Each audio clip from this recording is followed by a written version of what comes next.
Supreme court ने UP मदरसा act को मान्यता दे दी है। सुप्रीम कोर्ट ने इलाहाबाद हाई कोर्ट के फैसले को खारिज कर दिया है। सुप्रीम कोर्ट ने कहा कि हाई कोर्ट का फैसला सही नहीं था। हालांकि सुप्रीम कोर्ट ने कहा कि सरकार मदरसों को रेगुलेट कर सकती है, क्वालिटी एजुकेशन के लिए मदरसों को रेगुलेट कर सकती है सरकारें। सुप्रीम कोर्ट ने यह भी कहा मदरसों को रेगुलेट करने का मतलब यह नहीं है कि सरकार मदरसों के प्रशासन में दखल दे। बड़ी खबर यह कि सुप्रीम कोर्ट ने यूपी मदरसा एक्ट की संवैधानिक वैधता को बरकरार रखा है, जिसे हाईकोर्ट ने कहा था कि यह असंवैधानिक है, यह अवैध है। इसी को लेकर सुप्रीम कोर्ट में चुनौती दी गई थी, जिस पर कोर्ट ने अपना फैसला सुरक्षित रख लिया था। और आज फैसला आया है जिसमें कोर्ट ने यूपी मदरसा एक्ट की संवैधानिक वैधता को बरकरार रखा है।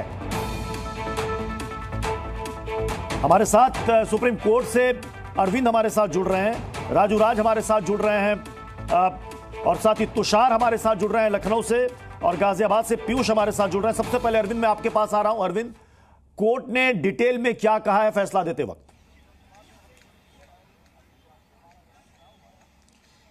देखिए, कोर्ट ने कहा है अपने फैसले में कि जो मदरसा एक्ट है वो संवैधानिक है। ये अपने आप में बहुत बड़ी बात है। इसका मतलब ये कि यूपी में जो मदरसों में एजुकेशन दी जा रही थी वो प्रभावित नहीं होगी, मदरसों में एजुकेशन दी जाती रहेगी, उस पर कोई असर नहीं पड़ेगा। तो निश्चित तौर पर मदरसों में पढ़ने वाले तकरीबन 17 लाख छात्रों के लिए और उनके शिक्षकों के लिए एक बड़ी राहत की खबर है। दूसरी बात यह कि कोर्ट ने इलाहाबाद हाईकोर्ट के फैसले को निरस्त कर दिया है। इलाहाबाद हाईकोर्ट ने इस आधार पर इस एक्ट को रद्द किया था कि यह सेकुलर की अवधारणा के खिलाफ है और यह संविधान के बेसिक स्ट्रक्चर के खिलाफ है। आज चीफ जस्टिस ने जो फैसला पढ़ा है उसमें उन्होंने कहा कि किसी एक्ट को इस आधार पर गैर कानूनी या असंवैधानिक नहीं करार दिया जा सकता कि यह बेसिक स्ट्रक्चर के खिलाफ है। अगर किसी एक्ट को असंवैधानिक करार दिया जा सकता है तो उसकी सिर्फ यही बुनियाद है कि वो मूल अधिकारों के खिलाफ हो या फिर उस सरकार ने वो कानून पास किया हो जिसके पास उस कानून को पास करने का संवैधानिक अधिकार ना हो। लेकिन इन दोनों कसौटी पर ही एक्ट खरा नहीं उतरता। इसका मतलब यह कि इस एक्ट को जिस बुनियाद पर असंवैधानिक करार दिया है इलाहाबाद हाईकोर्ट ने, वो फैसला गलत है। तो सुप्रीम कोर्ट ने हाईकोर्ट के फैसले को निरस्त कर दिया है। हालांकि एक महत्वपूर्ण बात यह कि सुप्रीम कोर्ट ने इस एक्ट के एक हिस्से को रद्द कर दिया है। इसके तहत जो फाजिल और कामिल की डिग्री दी जाती थी उसको कोर्ट ने रद्द कर दिया और कोर्ट ने कहा कि यह यूजीसी एक्ट के प्रावधानों के खिलाफ है, लिहाजा एक्ट के सिर्फ इतने हिस्से को कोर्ट ने रद्द किया है। एक और महत्वपूर्ण बात यह कि कोर्ट ने यह साफ किया है आज अपने फैसले में कि इस एक्ट के मुताबिक भी सरकार मदरसों में क्वालिटी एजुकेशन देने के लिए मदरसों को रेगुलेट कर सकती है। और मदरसों को रेगुलेट करने का मतलब ये नहीं कि जो मदरसों का प्रशासनिक काम है उसमें सरकार कोई दखल दे रही है।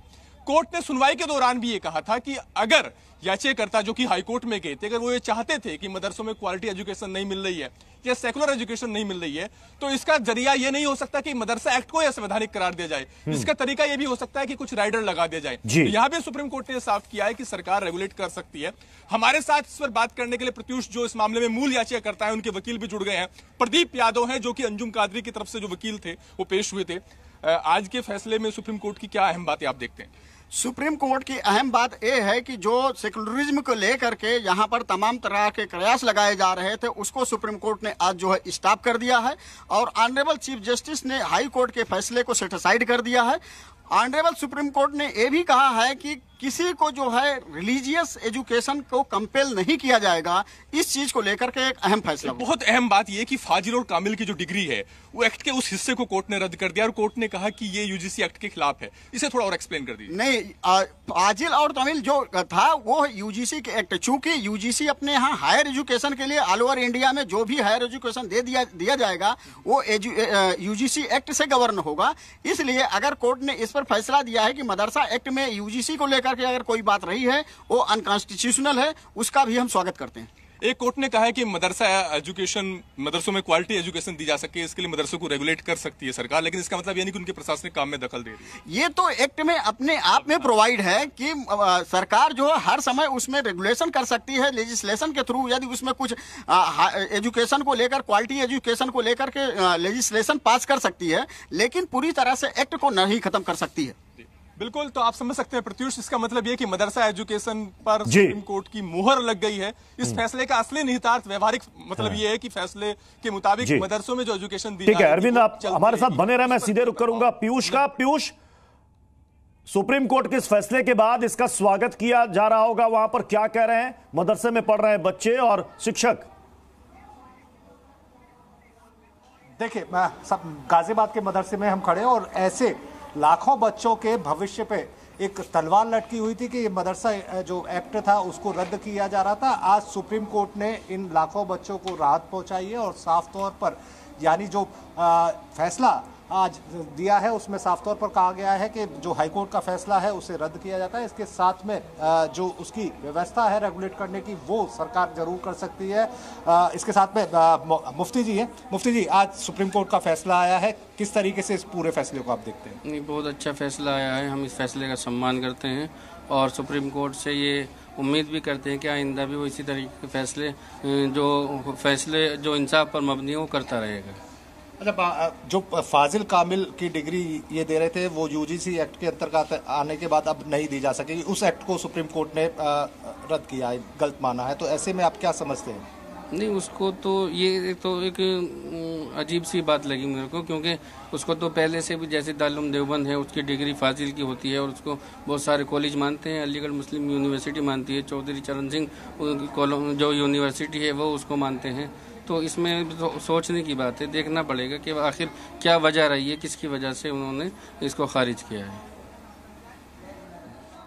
अच्छा, बच्चों के लिए कितना आज खुशी का दिन है, क्योंकि मदरसे में जो तामील बच्चे हासिल कर रहे थे उनके लिए आज कहीं ना कहीं एक रात बड़ी खबर सुप्रीम कोर्ट से। अच्छी खुशी की बात है कि जो हमारे मदरसों में लाखों की तादाद में बच्चे दीनी तालीम हासिल कर रहे थे। मैं तुषार आपका रुख कर रहा हूँ, लखनऊ से तुषार भी हमें ज्वाइन कर चुके हैं। तुषार, वहां पर क्या कह रहे हैं मदरसा शिक्षक?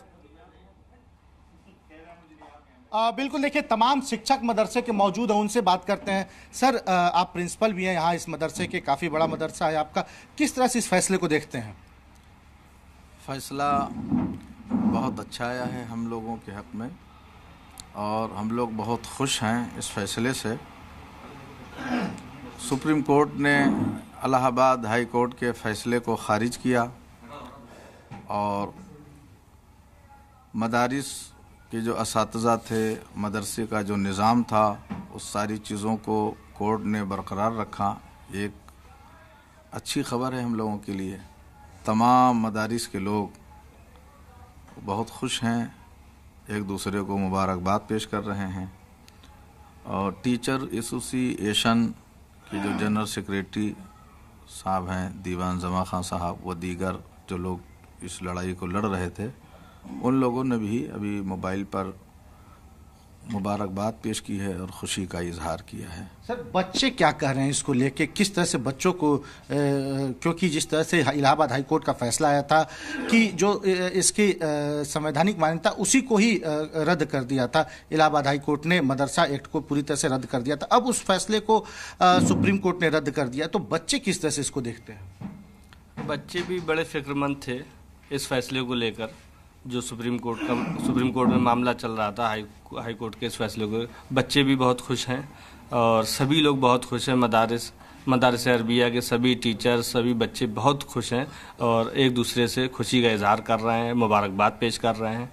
आप सभी लोगों को भी मुबारकबाद मैं पेश करता हूं। ठीक है, मैं प्रमोद मैं आपका रुख कर रहा हूं। मदरसे को लेकर के बहस काफी लंबे समय से चलती रही है, लेकिन अब सुप्रीम फैसला आ गया है, वहां पर क्या कह रहे हैं लोग?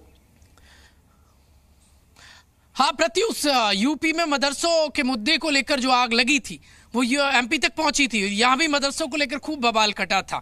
अब लेकिन सुप्रीम कोर्ट का सुप्रीम फैसला आ गया है, तो मेरे साथ मुस्लिम धर्मगुरु और मुस्लिम धर्म से आने वाले लोग मौजूद हैं जो मदरसों में पढ़े हैं और कुछ लोग मदरसे का संचालन भी करते हैं। अब ये लोग तो भड़के हुए हैं। क्यों भड़के हुए हैं? ये कह रहे हैं कि मदरसों पे तालाबंदी की कोशिश थी यूपी में, वो नाकाम हो गई है, क्योंकि एमपी में भी मदरसों पे कई बार सवाल उठते आए हैं। आलम साहब, सुप्रीम कोर्ट का फैसला आ गया है, कैसे देख रहे हैं? मेरा नाम जमशेद आलम है। मैं प्रमोद शर्मा जी, आपको ये बताना चाहता हूं कि भारतीय जनता पार्टी के लोगों से पूछ करके इस देश का कानून नहीं बनाया गया। उत्तर प्रदेश की सरकार को यह सोचना होगा कि इस देश का कानून बाबा साहब भीमराव अंबेडकर जी ने जो बनाया है वो भारतीय जनता पार्टी के या बजरंग दल के लोगों से पूछ करके नहीं बनाया है। आज हम सुप्रीम कोर्ट का सम्मान क्यों रहे, इतना बड़ा क्यों रहे? इसलिए कि हमारी संवैधानिक संस्थाओं पर, हमारे संविधान पर अटैक था। ये हमारे संविधान के लिए इन्होंने ये तालाबंदी की कोशिश की। तो फैसला आ गया, सुप्रीम कोर्ट का फैसला कैसे? हम उनका सम्मान करते हैं। सीजेआई चंद्रचूड़ जी को हम धन्यवाद करते हैं कि उन्होंने नियम के साथ में देश के कानून को लागू रखा, उन्होंने तालाबंदी से रोका इस देश को। मदरसे उत्तर प्रदेश के चलते रहेंगे, जरूरी है। जी हाँ, चलते रहने चाहिए। मदरसे जो है एक अच्छी बात सिखाते हैं, ना कि उसमें किसी किस्म की कोई बात होती है। कट्टरपंथी नहीं होती, कट्टरपंथी नहीं होती। सिर्फ मालिक को राजी करना है, सबका काम है मालिक को राजी करना अपने अपने तरीके से। कैमरे पे गारंटी से बोल रहे हैं कट्टरपंथी नहीं होती? नहीं होती उसके अंदर। और उसके अंदर क्या होता है मदरसों में? होता क्या है? पढ़ाई होती, क्या स्कोप रहता है और वो स्टैंडर्ड इम्प्रूव किया जाना चाहिए। और हम लोग मदरसों में भी स्टैंडर्ड को मुसलसल इम्प्रूव करने की कोशिश करते हैं। यही वजह है कि इस्लामिक एजुकेशन के साथ साथ हम लोग यहाँ मदरसों में इंग्लिश, हिंदी हो या कंप्यूटर्स हो, इसकी भी तालीम दी जाती है। तो लिहाजा और आप सब ये भी जानते हैं कि हम हर शहरी को ये हक़ हासिल है आर्टिकल 30 के तहत कि अपने हिसाब से अपने इंस्टीट्यूशंस को कायम करें और मुल्क के कानून के दायरे में रहते हुए उस वहाँ पे तालीम दी जाए। और ये मदरसे आज से नहीं, सैकड़ों सालों से अपनी जिम्मेदारी को निभा रहे हैं। यही सवाल खड़ा किया गया था कि मदरसों में जो बच्चे पढ़ते हैं उसमें सिर्फ अरबी उर्दू पढ़ते हैं, मगर ये माना नहीं जाता कि तमाम ऐसे मदरसे जहाँ हिंदी उर्दू पढ़ाई जाती है। यही दलील रखी गई थी, इसी पे फैसला आया था। इंग्लिश मीडियम स्कूलों में आमतौर पर इंग्लिश, हिंदी पढ़ाई जाती है, वहाँ पर आमतौर पर अरबी और उर्दू नहीं पढ़ाई जाती है। उसी तरीके से मदरसों में आमतौर पर जो बेसिक एजुकेशन है वो जाहिर सी बात है उर्दू और अरबी में होती है, लेकिन एज इंग्लिश है, कंप्यूटर्स है, साइंस है, ऐसा सब्जेक्ट ज़रूर पढ़ाया जाता है। ये भी एक सवाल खड़ा सकता है कि जो मदरसे अभी तक बताए गए थे कि अवैध बनाए गए थे, उनको भी सरकार मान्यता दी जाए, क्योंकि ऐसे मदरसे काफ़ी पड़े हुए हैं जिनकी मान्यता रोकी गई है, रुकी हुई है। नहीं, ऑलरेडी कई मदरसे पाइपलाइन में हैं, उन्होंने अप्लाई कर रखा है कि उनको एडेड लिस्ट पे लिया जाए, उनको रिकॉग्नाइज़ किया जाए। और सुप्रीम कोर्ट के आज के इस फैसले के बाद हम समझते हैं उत्तर प्रदेश मदरसा बोर्ड की जिम्मेदारी बढ़ जाती है कि उन मदरसों को भी रिकॉग्नाइज करें। बड़ी आबादी वाला राज्य उत्तर प्रदेश में, जहां 20% की आबादी है मुसलमानों का, वहां के बच्चों के लिए, भविष्य के लिए बड़ा फैसला है, उनके हित का फैसला है। केंद्रीय मंत्री गिरिराज सिंह ने भी इस फैसले का स्वागत किया। उनका कहना है कि ये देश के मुस्लिम बच्चों के भविष्य का ये फैसला है जो सुप्रीम कोर्ट की तरफ से आया है। सुप्रीम कोर्ट ने कहा है कि इसकी वैधता बरकरार रहेगी। जी न्यूज़।